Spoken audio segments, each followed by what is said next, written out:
Assalamualaikum warahmatullahi wabarakatuh. Selamat sore teman-teman semuanya. Selamat berbuka puasa. Yang sudah melaksanakan tarawih atau baru mau akan, silahkan bisa menyusul segera setelah teman-teman bisa sholat tarawih. Ya, ini pertemuan kedua kita. Kita akan membahas tentang fungsi SDM, yaitu tentang planning atau perencanaan. Di dalam manajemen SDM, fungsi planning atau perencanaan kebutuhan SDM amat sangat penting tentang bagaimana divisi SDM atau divisi sumber daya manusia bisa mendukung perusahaan mencapai tujuan organisasi. Ya, jadi di sini dalam konsep perencanaan sangat penting, terutama ketika perusahaan ingin konsisten terhadap pencapaian visi misi. Jadi teman-teman kalau bekerja di divisi SDM bukan sembarangan kerjaan administrasi, bukan sembarangan kerjaan merekrut, tapi juga harus tahu, wajib tahu kira-kira visi misi perusahaan itu mau dibawa kemana, gitu ya teman-teman ya. Oke. Dan kedua, dalam proses planning ini, divisi SDM juga memastikan bahwa setiap karyawan yang direkrut, setiap karyawan yang akan direkrut dan yang telah menjadi karyawan harus mau dan menjalani serta memahami proses perubahan yang ada di perusahaan. Jadi nggak boleh namanya ngeluh, misalnya, aduh berubah terus nih target, aduh naik terus nih target, aduh kerjaan baru banyak banget nih, project baru banyak banget. Nah, mindset seperti itu yang wajib dihindari. Sehingga divisi SDM nantinya di bahasan selanjutnya kita akan membahas tentang development atau program pelatihan dan pengembangan untuk karyawan. Namun ketika planning, ketika melakukan kegiatan perencanaan harus memastikan bahwa setiap karyawan yang direkrut itu juga mau bersedia menjalani proses perubahan. Yang ketiga adalah bagaimana divisi SDM bisa menjalankan proses SDM sesuai dengan perencanaan dan pencapaian target perusahaan. Nah, kalau masih bingung saya kasih contoh ilustrasinya ya. Misalnya di perusahaan Garuda Indonesia. Apa sih Garuda Indonesia? Penerbangan ya, flight carrier di negara kita ya, salah satu visinya ya melayani, memberi servis terbaik. Terus bagaimana dengan planningnya? Ya harus tahu kira-kira dalam tahun ini ya, untuk tahun depan, untuk tahun 2022 kira-kira rute di Garuda itu berapa, mau menambah berapa rute, seperti itu. Kalau misalnya mau menambah berapa rute, divisi SDM harus menganalisis kira-kira ketersediaan kru yang ada sekarang cukup atau enggak. Kalau misalnya belum cukup, kira-kira di area mana yang harus ditambah, penerbangan domestik misalnya, penerbangan internasional misalnya. Nah, untuk penerbangan domestik kira-kira tambah berapa lagi? Bisakah harus fresh graduate atau kita merekrut kandidat dari luar yang kita sebut rekrutmen, atau bisakah kita hanya menseleksi karyawan internal ya, yang makanya kita sebut seleksi, yaitu menseleksi karyawan internal yang sudah ada di penerbangan domestik, hanya tinggal kita upgrade, mereka upgrade ya, divisi SDM di Garuda Indonesia. Ini hanya sampel saja teman-teman, mohon izin dari Garuda Indonesia untuk menyebutkan nama.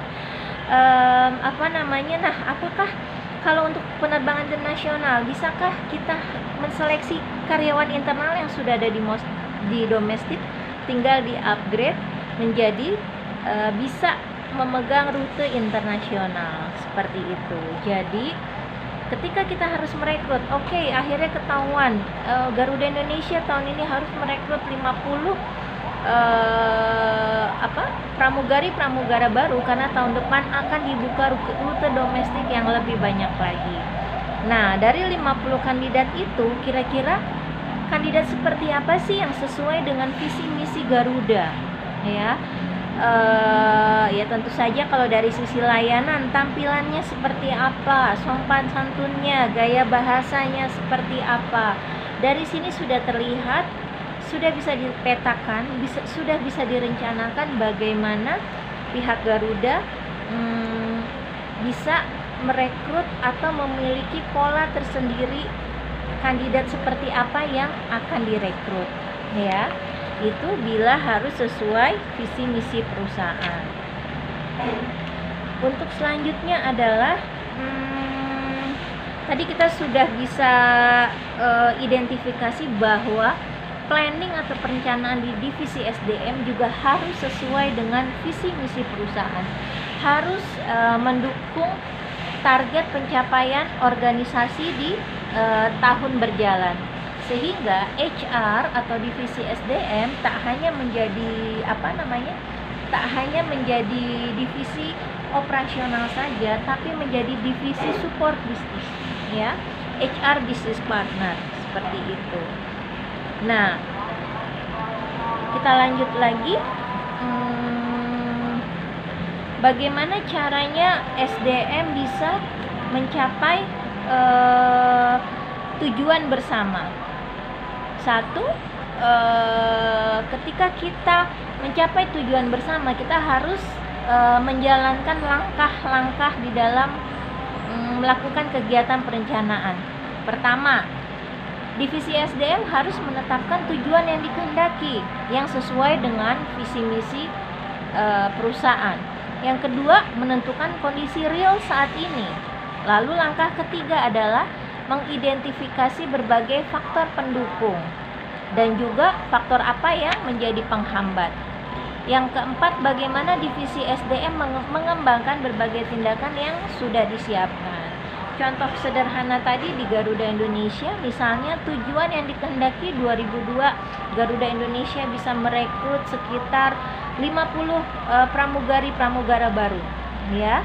Kondisi real saat ini hanya ada 200 misalnya pramugari-pramugara.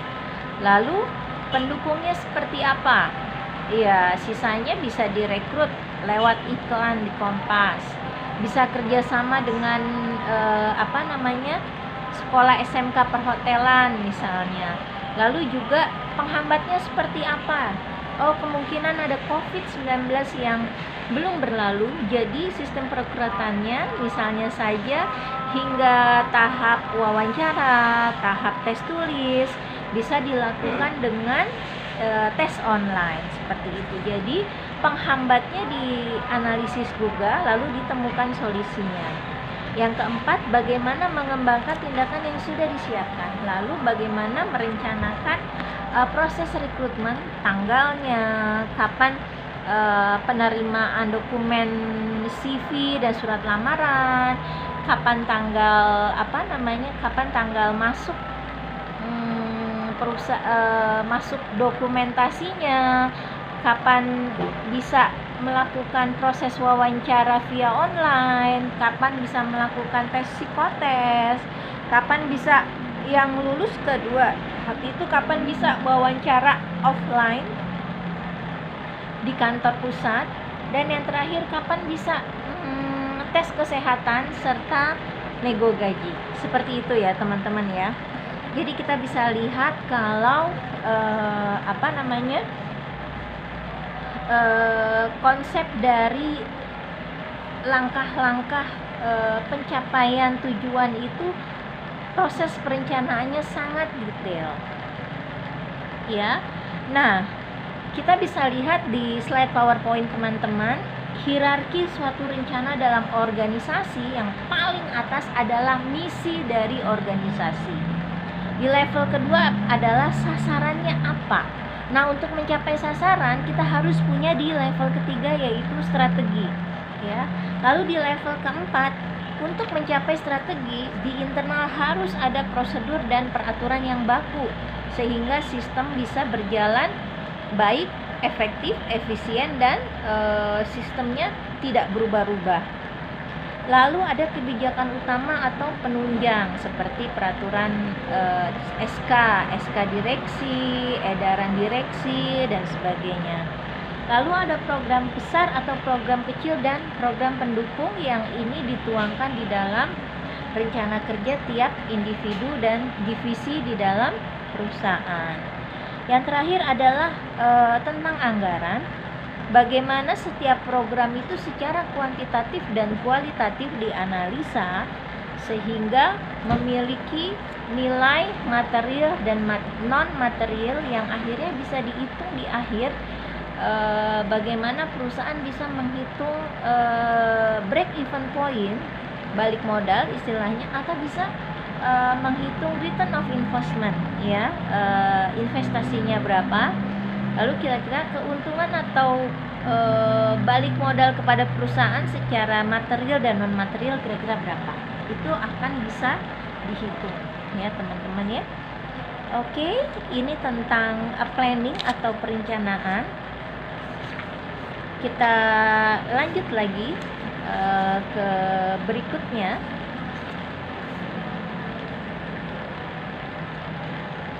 Nah, bagaimana tentang orang-orang yang menjadi planner atau perencana di dalam divisi SDM? Orang-orang yang bisa merencanakan atau menjadi planner di divisi SDM harus memiliki pengetahuan yang mendalam tentang organisasi itu sendiri. Harus paham misi-misinya, harus paham strateginya, harus paham prosedur dan sebagainya. Nah, perusahaan juga harus bisa merekrut divisi SDM yang bisa merencanakan dengan cara pandai menganalisis suatu masalah, pandai menganalisis kondisi organisasi yang ada. Lanjut, planner atau di divisi SDM itu disebut strategic planner ya, harus mampu menerjemahkan rencana SDM secara operasional untuk memperoleh SDM melalui berbagai sumber penyedia SDM. Jadi gimana caranya si planner ini menentukan strategi rekrutmen misalnya di tahun depan, mau lewat jobs online kah ya, seperti Jobstreet, JobsDB, atau mau buka bazar job fair, ketemuan secara offline, atau rekrutmen via webinar misalnya dan sebagainya ya. Yang next juga yang sangat penting, planner atau strategic planner di divisi SDM ini harus sangat paham peraturan pemerintah yang sedang berlaku saat ini ya, sehingga apapun keputusan perusahaan tidak bertentangan dengan peraturan pemerintah ya. Next, planner ini juga harus punya akses informasi yang banyak, networknya luas sehingga bisa tanya-tanya. Kalau misalnya mau ada kenaikan gaji, tanya-tanya sesama HR di industri yang sama, perusahaanmu naik gaji berapa sih, berapa persen, di kompetitor naik berapa persen ya, sehingga informasi yang ada di seputaran kompetitor sesama industri atau di industri yang berseberangan tetap bisa update ya. Next, harus punya kompetensi tentunya tentang SDM, nggak cuman bisa jago Excel, nggak cuman bisa jago Microsoft saja misalnya, tapi harus punya pengalaman telah bekerja, track record di SDM. Kalau saya sih berpikir sebagai seorang HR planner itu minimal sudah 5 tahun bekerja di divisi SDM ya. Terus yang terakhir yang paling penting, planner di SDM ini juga harus punya kemampuan analitik yang kuat. Jadi analisanya kuat dari sisi angka, dari analisis kualitatif dan sebagainya. Gitu ya teman-teman. Jadi ini ketika kita bicara tentang planning atau fungsi pertama di dalam SDM, yaitu fungsi planning atau fungsi perencanaan. Kita lanjut diskusi di grup WhatsApp teman-teman. Sampai jumpa. Wassalamualaikum warahmatullahi wabarakatuh.